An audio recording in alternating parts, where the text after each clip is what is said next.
A day in the life of a 24-year-old full-time content creator mom.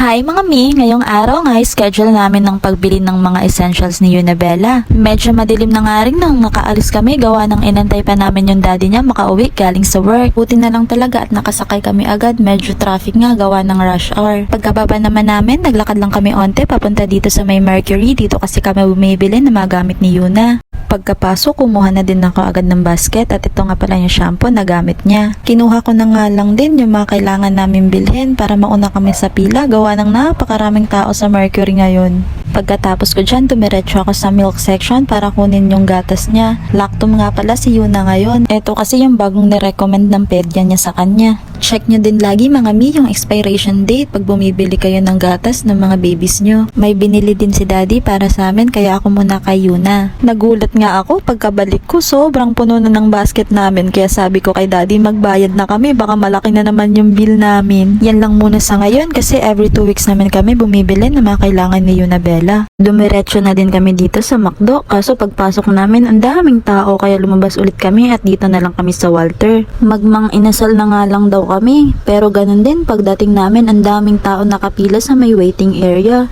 Kaya hanap ulit ng kainan na hindi masyadong matao. Sobrang hirap mag-video lalo na pagkarga-karga ko si Yunabella, isiningit ko na lang talaga to. Sa tagal nga ng nilakad namin, dito kami nakarating. Buti na lang at di gaano matao kaya nag-order na agad kami. Pagkatapos namin mag-order sa kiosk, dumiretso kami dun sa may counter para doon magbayad. Habang nasa cashier naman si daddy, pinadede ko na si Yunabella para di na siya magkulit-kulit mamaya habang kumakain kami. Pinakuha ko nga ng high chair ang daddy niya, sakto naman dumating na yung pagkain namin. Pinaupo ko na nga lang si Yunabella para makakain kami ng maayos ng daddy niya.